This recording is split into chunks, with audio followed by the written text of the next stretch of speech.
Welcome to MAN3240 Organizational Behavior. This is Dr. Rich, and I wanted to say hello and welcome to the course. I'm going to just spend a few minutes today. I wanted to introduce myself so that you heard a bit of a face with a voice with a name, and to just kind of give you a few pointers for navigating the Canvas site, and basically letting you know that I am available to help you, and and able to answer questions or provide support now as you're getting started in the course, and throughout this very short semester. So what I'm going to do, I'm just going to go back and forth between our Canvas shell and the syllabus and the weekly course schedule. So you'll get an email from me that will have the syllabus attached and a link to this video. But really the best place to start is to log into Canvas, because these resources and additional resources are available there. Okay. So when you log into Canvas, this is hopefully what you see for the class.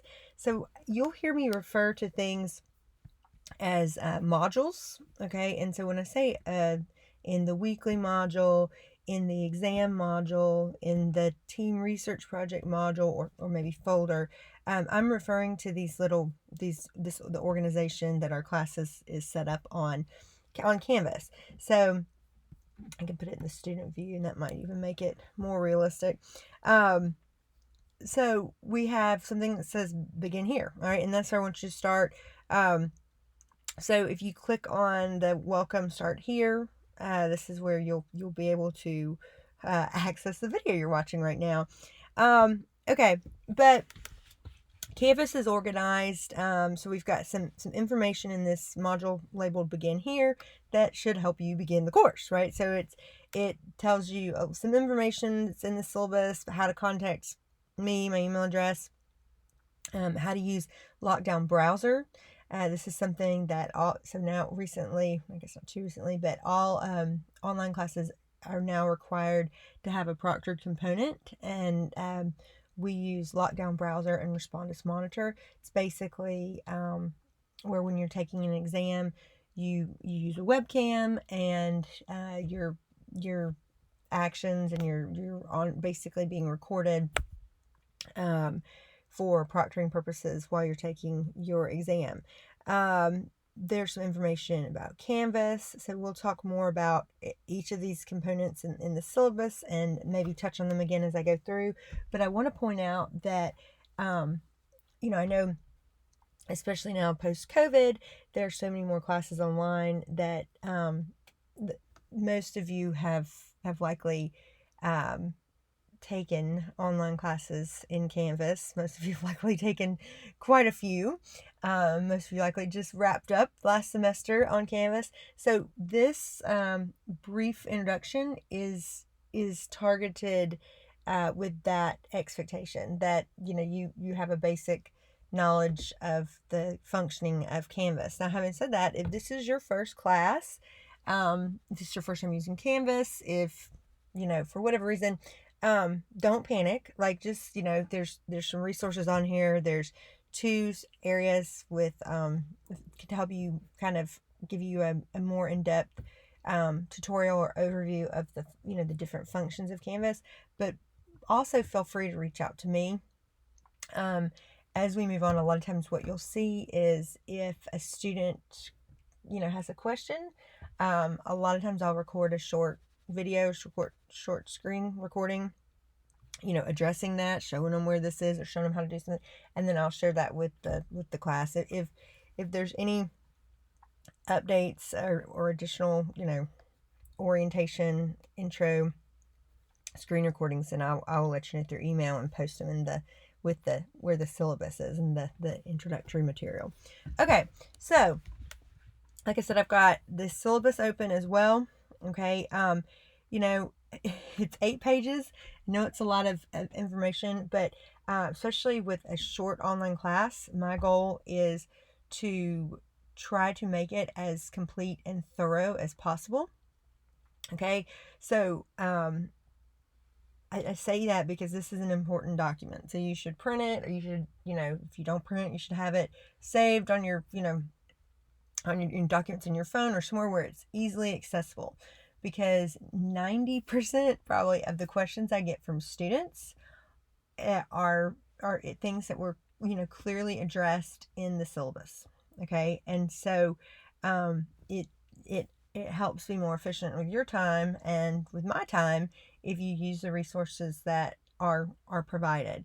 And so one of those important resources is the syllabus. Okay, so I am not going to read the syllabus to you, but I am just going to kind of walk through some important things, how it's organized. So if you have a question about something in the course, trying to figure out how to get started, odds are that it's addressed in the syllabus. And if it does not,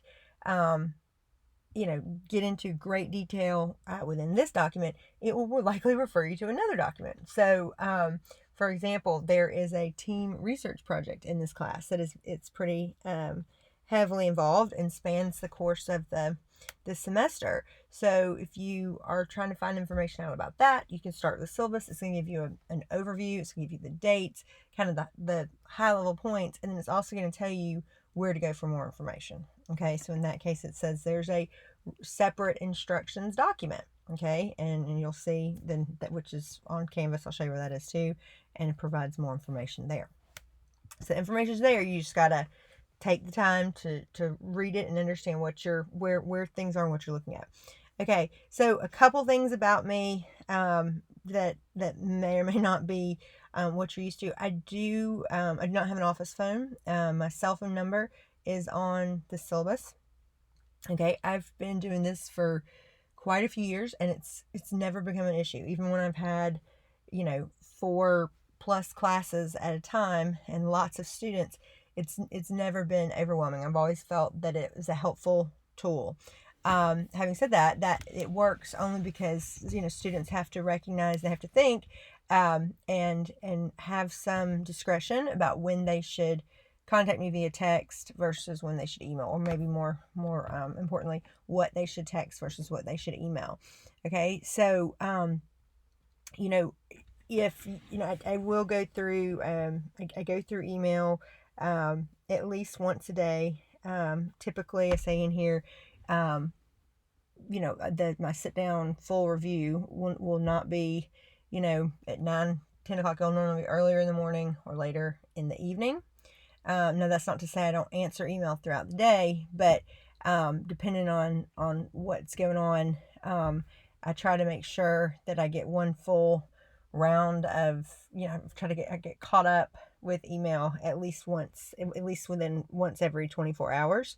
So if you're working on something, if you're working on a project with your group and y'all are meeting, and you are, you can't find something, you're confused, and you've read the syllabus, you've read the document, you're not just would rather me tell you than you look for it. But if you're need assistance, then that would be a reason that I would tell you to text me, because I get you'll get a quicker response via text. Again, though, that's assuming that people use discretion on when and what to text. If I start getting 100 texts a day, then it won't be effective at all, because it can be difficult to keep up with those a little bit if it gets out of control. Okay, but when you text or when you email me, okay, this is very, very important. Always provide your name, okay, and your course name or number. So this is organizational behavior, MAN3240. I prefer that you use 3240, MAN3240, or you can just write OB. A lot of times students confuse HR and OB. You shouldn't, but I'm teaching both. I'm teaching human resources management this summer and organizational behavior. I do that often semester to semester. So just make sure you know which one you're in when you're asking the question, because it will help me be more effective and efficient when I respond. So even when you text, I know that sometimes you have the conversation per history, but a lot of times I delete I have to delete things to keep my storage down or whatever. And it's just a good professional habit to get in, that when you're sending a text, if it's in a business or professional setting, every text, I mean, obviously not every, if you're going back and forth with me, I send something, you send something. I'm not saying every text within a single conversation, but if it's your first text you're sending, if we've texted about something and now it's a week and a half later and you're asking another question, always start with a little more formal than you might reply to your friends. Hi, this is Lauren Rich, MAN3240. I have a question about an exam. Do you have a second to talk? Sure. Also, don't feel like you have to type out the novel in the text. If you want to, provide documentation, or if it's easier to ask something in writing, or you want that formal paper trail, then do both. Email me and then text if it's urgent and you need me to respond or we need to have a discussion, and then reference that email. More information is included in the email. You guys know how to do this. Just think about it. Okay, so a couple things I want to say about the textbook. This is a picture of, I believe, the 5th edition. There are quite a few editions circulating, and I review. I've reviewed. I think we're on the 8th. There's actually newer editions out, and I'm not sure how far back you can still find. I think probably at least the 3rd edition. There have not been significant change. There have not been hardly any changes. So if you already have the 4th edition, the 3rd edition, that's fine. You're not required. We don't use Connect. We don't use the publisher's website in this course. Having said that, if there's something that you like on there with those resources and you pay the money for the new book and it comes with access, and let me know. I'll be more than happy to set that up for you. But I will tell you that, and we'll talk about this in just a second, we don't cover every learning objective in every chapter. So if you're if you're doing outside resources, or even just you're going through, trying to familiarize yourself with the course, and we're doing chapter 1, and so you out of routine sit down and read chapter 1 start to finish. While that's a great approach, because you're going to get a very broad overview, recognize that, again, that we don't cover necessarily every section of every chapter. So if you're looking for a more efficient way to learn the content that we're covering, you will want to focus on specific areas of the chapter. How to do that, I will tell you in just a few minutes when we get to that part of the syllabus. You can use a physical or electronic text for the course. Again, if you want to use electronic text, just let me know, because I'll have to give you you'll have to pay. Once you pay for access for that, then I have to attach you to like a class for it. So I can do that. Just let me know. You need a webcam. You need a computer. This is an online class. There's information here about using Lockdown Browser Respondus Monitor. I mentioned it earlier. That's the online proctoring service we're using for exams. We've been using it several years, and it seems like maybe across all my classes, maybe one, maybe two at the most, students will have issues. Sometimes semesters, no one has issues with it. So I feel like it's been a really user-friendly product. Having said that, things happen. So if you've never used Lockdown Browser or Respondus Monitor, or even if you have, it might be good to check and make sure that everything is working as it's supposed to on your computer, that you're on the right browser, that you've done all the software updates, whatever. And so there's information. So Lockdown Browser instructions, there's some stuff here you can look at. But also what I've done, and again, I'm calling a module. So in the exam module, there is what I think I refer to it in the syllabus as a fake or mock exam. It says try Lockdown Browser and Respondus Monitor. what did I just set up a fake test? I mean, it's got, I think the question's like, what city is UWF in? Like, there's 2 questions, I think, and they're completely bogus. You don't get extra credit for them. You don't get points of, take it off if you don't do them. All it is it's for you to have an opportunity to make sure that you've, gone through the prompts to download the material, and it will show you what it's going to do before you take an exam in this course. Show your ID, so if you have any anxiety about it or have not used it before, or just, it's good practice to make sure that your technology is in good working order before you rely on it, right? So do that at some point, before you actually take exam 1, and then that way when you log into exam 1, it won't be 11 o'clock the night it's due and you realize, oh my gosh, it's it's saying it's not responding. Chromebooks have had issues a lot, and specific browsers, Firefox, I think. So make sure you're not having issues well before the last day of the testing window, right? Because it'll be much easier and much less stressful to figure it out. Okay, so I'm gonna read about the course. It talks about this is a survey class. Okay, a survey class means basically you could dive in and take a whole class on each topic that is covered from chapter to chapter. We talk about leadership, we're going to talk about conflict, we're going to talk about personality, talk about emotions, perception. All of those we're just able to skim the top of the iceberg as we move through chapter to chapter. And that's and while sometimes it seems like, oh, we're just jumping from topic to topic, that is one of the benefits actually of a survey course, because you don't know what you don't know. So this is going to introduce you to what is the field of organizational behavior.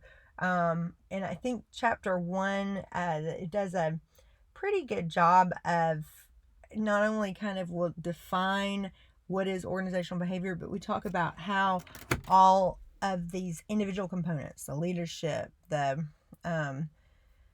diversity, the culture, the power, how all the individual chapters or topics roll up in, and work together to form what we know as OB.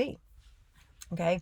I've got the grading scale here. Students always ask throughout the semester. I start getting emails. Hey, what do I have in the class right now? And my response is always your, the grading structure, and, weighted points, or basically the information you need to know how you're doing in this class are available to you. Okay. So this tells you what's an A, what's A minus. This is, pretty standard, used throughout the university, I believe. And then here's your assignment weights. Okay. There's 1,000 points, same as 100%. I mean, so we can say exams are worth each 300 points or 30% of the class. You have 2 exams and you have a group project. Okay. The group project, we divide into, you'll see a checkpoint, 2 checkpoints. Notice the first checkpoint is worth 0 points. That is correct. You don't get any points for it. This is the first checkpoint is, and again, this will refer you to the research project instructions where it details everything. The first checkpoint is basically just, I give students the opportunity to self-select teammates. Okay. You have until, I think the end of the second week or something. Those due dates are in Canvas and they're in the project's instructions. Those students who, the day after that due date passes, I go in Canvas, and students who did not establish teams for themselves, I put you in teams together, right? So if there's 5 people that couldn't find a teammate or didn't care who they worked with, then most likely those 5 will go together in a group. Okay. It talks about, on the research project instructions, it gives you significantly more information. You're going to be researching 2 companies, writing a paper, applying 2 organizational behavioral principles, and comparing and contrasting those, actually 2 theories, by using two direct competitors, two competing organizations. A lot more information on that to come. I will say though that because this is something that you're going to be, the first thing you really need to be concerned with, I just want to address that real quickly. So in Canvas, you'll notice in the schedule, in the syllabus, it mentions an introductory discussion board. You can access that at the beginning here. There's also we call weekly modules. So if you scroll down, you've got a module for syllabus and weekly schedule. Here's my exams. There's tons of information on the team research project. Okay, so those are my three components of the course, the 2 exams and the research project. There's all your resources for those. Then the rest that we have below is you're going to see a weekly module. Okay, and by the end of the first week, the module for everything will be set up. So right now I've got it through the 3rd week. So if any of y'all are biting at the bit, within the next day or so I'll add the final 3 weeks, a short semester. But so we want to kind of show you how that's organized, and then talk more specifically about this first week and how that relates to what I was just talking about, doing the introductory discussion board, and then how that ultimately relates into the team will help you platform or create a platform for you to launch into finding teammates. Okay, so every week, okay, so now I try to at least send at least one email, like class-wide email, a week towards the beginning of the week or middle of the week, just as a check-in, just as an update. It's only, hey, how's it going? Now I'm not going to say that it's not, don't wait on me to send the email, or don't count on it, because it's not it's the information is already on Canvas. But I try to remind students, hey, make sure you're studying for the exam next week, or at least once a week, kind of give you a rundown of what's going on. All that information's on Canvas. Each week you should start on, within the weekly module, the page that is labeled Introduction and Overview. So you click on that. It's going to tell you what we're covering this week. Okay, so here's what the dates are. Okay, good. This, you make sure that's what you're in the right spot. It gives you a little brief introduction, and then it says action items, basically stuff due. Okay, the cool thing, or that I like about this, is when you're in Canvas, I try to use hyperlinks as much as possible, because it can get overwhelming, all the resources. So anything in blue, you can click on it and it will pull up, and then you can download the resource that is referencing. So this week, week 1, complete a discussion board to introduce yourself. So you can click on that, and it should take you right to it. Let's see. No, I think it's going to have a problem with, okay. Notice this is a requirement. You don't get points for it. 0 points. There's nothing in the syllabus, but you have to do it to stay in the class, because I use this to verify attendance. It's not my policy, but even if you've logged on, UWF will not allow just merely logging on to a class as a commitment from the student, and they intend to stay. Fortunately, a lot of students will enroll in classes with no intention on taking them, just to withdraw, or until they get their financial aid, and then would never follow through. So part of that is to ensure that the students are engaging before we process the run for financial aid. So the end of the first week, make sure you introduce yourself. No points are associated with this. No formal requirements. You don't have to cite or use so many words. Tell me as much or as little as you want. Tell me about your dogs. Tell me about where you live. Tell me about whatever you feel like talking about. I would say be smart. If you want to find teammates to work with, then utilize this as a platform for finding students with similar goals, objectives. If you're a type A, if you know that you are not that person that wants to wait till the Saturday before the Sunday that something's due to get started, maybe start that, include that in your intro. Maybe you can find at somebody else that feels the same way. I've gotten a couple emails from students before the semester started. I'm leaving on this and such date. I'll be out of the country. And my response is always, there's a significant group project. You need to, it's not saying it's not something that you can work around if you let your teammates know, and you may need to complete something earlier when you get back. But that would probably be something to communicate or to try to find. Hey, I'm going to be out of town the last week of this class. I looked at the due dates. Who wants to knock this out? All the resources for this class are available for you to work ahead as much as you want, with the exception of the final exams, midterm, or we'll call them midterm. They're not comprehensive. Exam 1 and exam 2. There are specified windows that you have to take them in. Okay, all of that. All of those due dates. So how do I find out what's going on? You can, at the end of your syllabus, there is a course schedule.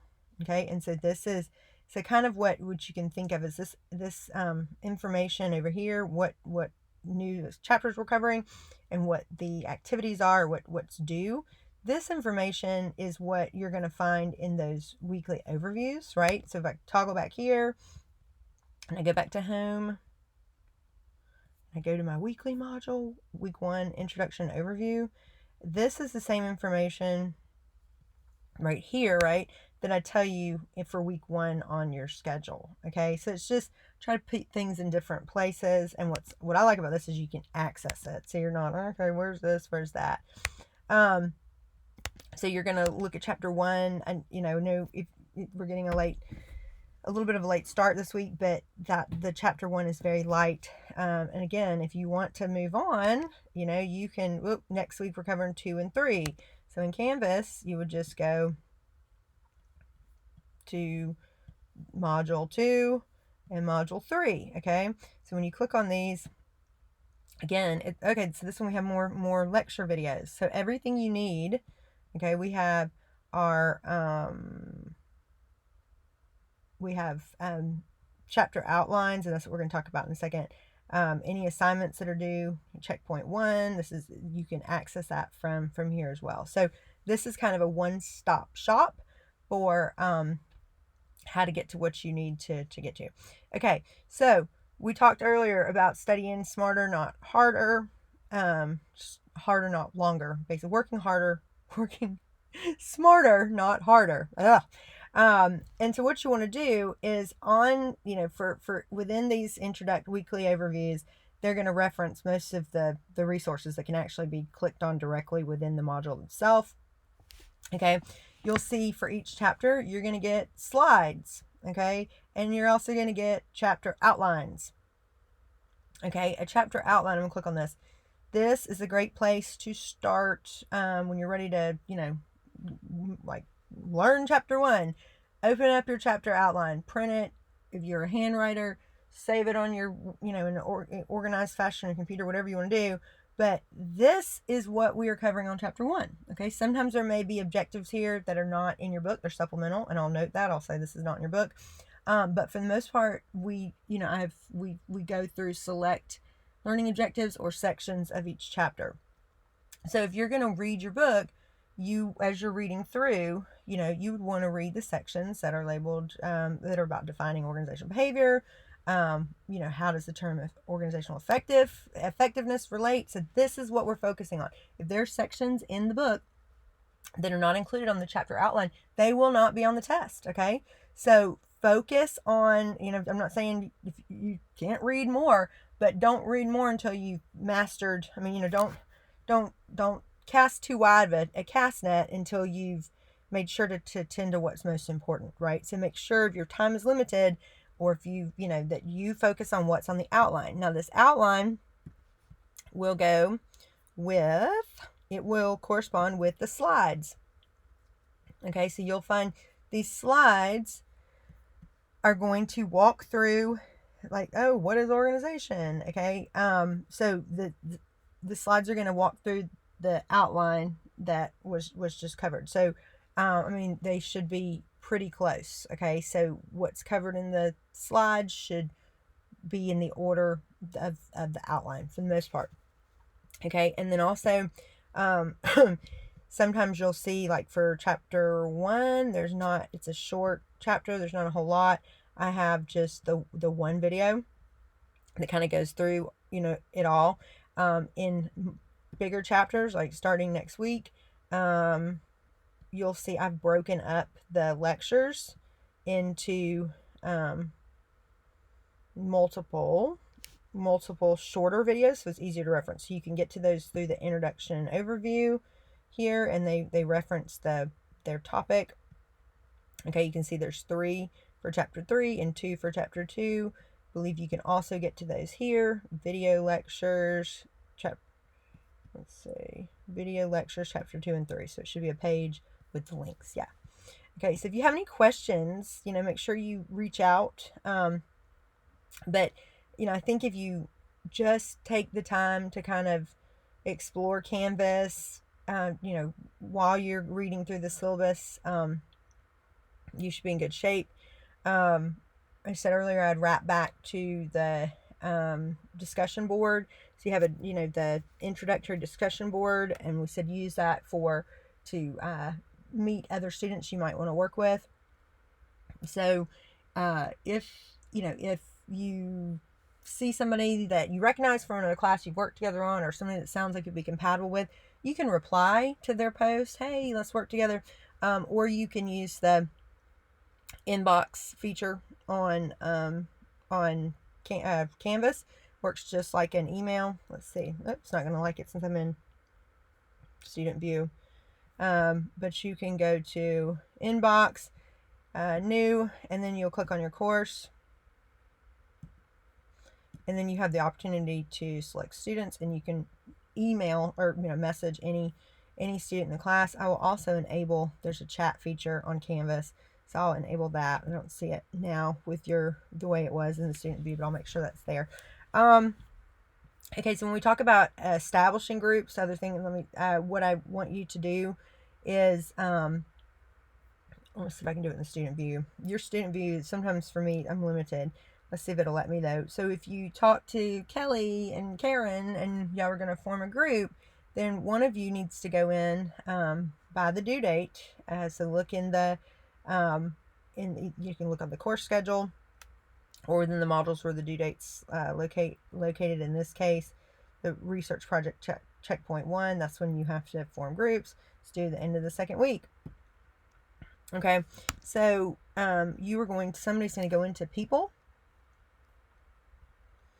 groups. Okay, way to go. A, B, and C, y'all are rocking and rolling. We already have some groups set up. Click on group, new group, and you can name your group. And then you can decide here if maybe, maybe it's just you and one other person, and y'all would be happy for somebody else, you're looking for more, you can have it free to join. If you have a group of 4, especially if you have a group of 4, you can't have more than 5. If you have a group of 4, then that's fine. Put membership as invitation only, probably, because what will happen is if you leave it as free to join, you're going to have a straggler, somebody coming in looking for a group, and they're just going to jump in, and you may have already started. Once you form your group, you can get rocking and rolling if you have a full group. So if you have 4 people. If you have 3, then just be advised that after the due date, you may get another member. Okay, so you're going to join your group here, and that's all you have to do for joining. You don't have to tell me who's in your group. The checkpoint 1 also provides information on how to decide which companies you're going to research. I give you step-by-step instructions on that. You don't need to tell me what companies you're doing. With checkpoint 1, sometimes students get nervous because there's nothing actually physically that you turn in. There's no points associated with it either, right? Because if you can't find members or don't want to find members, you're not going to lose points for that. You're just going to be assigned something. But I encourage you to take the initiative to find teammates. In my experience, teams that self-select tend to have far less issues, because I think that it represents a collective group of students who all are taking that initiative. Okay, but then again, also I always will hear from 1 or 2 that just say, I don't care, but I don't want to be with people that don't care. I care about my performance, I just don't care who I work with. And unfortunately, I'm not able to tell a whole lot about how somebody's going to perform right off the bat without any track record or having them before, or working with them, or any grade. So I'm not really able to go through any type of detective work to put people that want A's in one group. So that's why I give you this opportunity. So and it normally works pretty good. Okay, so let's see if there's anything else I want to cover. Oh, I will say this. Students will always email and say, I'm looking at this and I found an old document, or there's something that's labeled different than in the syllabus. Let me go back and put it on student view. Please access things through these modules, if you will. So I know sometimes you can, like, sometimes you might see files over here, and you can click on it and there may be more files than a reference in the syllabus. That's because I've got, things behind the scenes that aren't really meant for students to be using, that I may have used it a semester before. I took it out this semester because we have or I needed to make changes. So anytime you're looking for something, if you just understand the organization, it's easy to find things. Okay, so if it's any resources related to the chapters, the PowerPoint slides, the video lectures, they're going to be in the weekly modules. Okay, so you can access those there.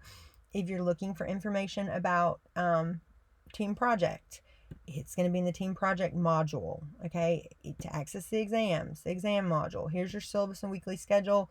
And then, we talked about the information that's in begin here. So if you get to your resources from this module view, then you're safe. You can be rested assured that you're looking at the most up-to-date, current versions of things.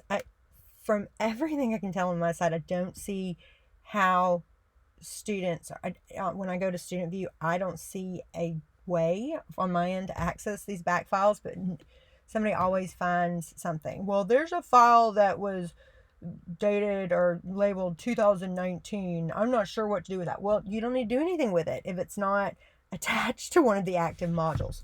Okay, the last thing, what else did I want to say? I think that's it, probably. You've got your upcoming, this will keep you track of what's due. I want you to reach out to me if you have any questions or any concerns.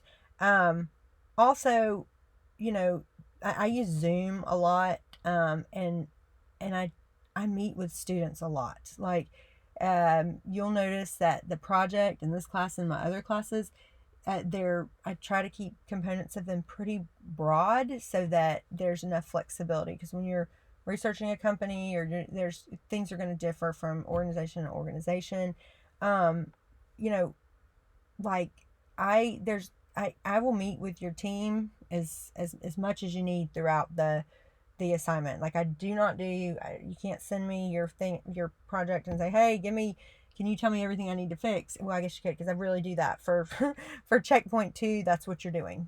So pay attention. Read on checkpoint 2. You're literally submitting your research paper to me, and I literally go through it and I grade it based on the rubric I provide, and I tell you everything you need to change. And then when you submit your final paper, I grade it based on, did you change what I said? And if you did, then most of the time, most students will get hundreds if they went through and actively tried to make their work better. So pay attention to that. Don't underestimate the team project, because it is this is a short course, and remember, we're doing what's normally 16 weeks in 6. So just expect that when you're looking at these at the where am I? The schedule or the checkpoints,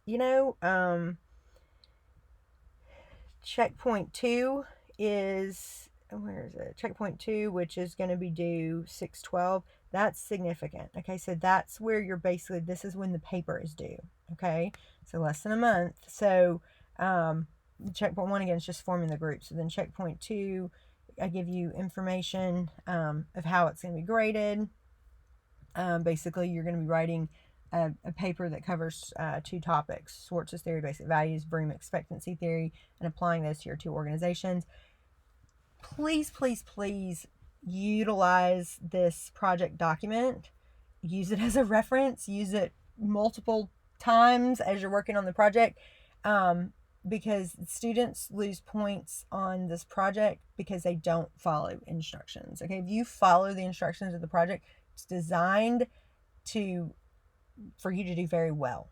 Okay, but if you read these instructions today and then meet with your group in a week and just decide to write based on your recollection of what you'd read a week and a half ago, you'll bomb it, because it's very, I want like this, I give you an outline. Like, I want your paper in these sections. I want you to have an overall introduction. I want you to talk about Schwartz's theory of basic values. Within that section, I want you to do it in a certain way. I want you to talk about the research, then apply it to your companies, then move on to Vroom's. I mean, I'm very detailed with what I want. Not trying to be difficult. I'm trying to, this is how things are in the professional world too. You have a boss or an organization, and sometimes they say, go wild, but most of the time you have some parameters to work into. You either have a certain audience you're writing to, definitely you have a certain time requirement, so that's important here too. And companies, industries, professions, they are used to seeing things in certain formats, and so there's a method to this madness of being so meticulous with the format and the organization, because I want you to get comfortable with with preparing information, research in a way that meets the expectations of your audience or of your boss or something. Feel free to reach out to me. I do Zoom a lot. I can meet with one student in the group. I can meet with everybody. I don't have any office hours posted because summer's just more flexible. Shoot me an email and then I'll reply with a link usually, and it'll be an appointment booking link, and you can talk to your group and find a time that works. Book it, and then it'll set everything up, and we'll Zoom at the time arranged. Okay, so read through your syllabus. Read through, look at the schedule. Read through the project instruction guide. Okay, go through Canvas. Figure out where things are. Post an introduction this week. Okay, then go to the week 1 module, update your chapter outline, watch the video, and then be ready to rock and roll week 2. Welcome to the class. It's going to be a fun, very short semester. Keep in touch.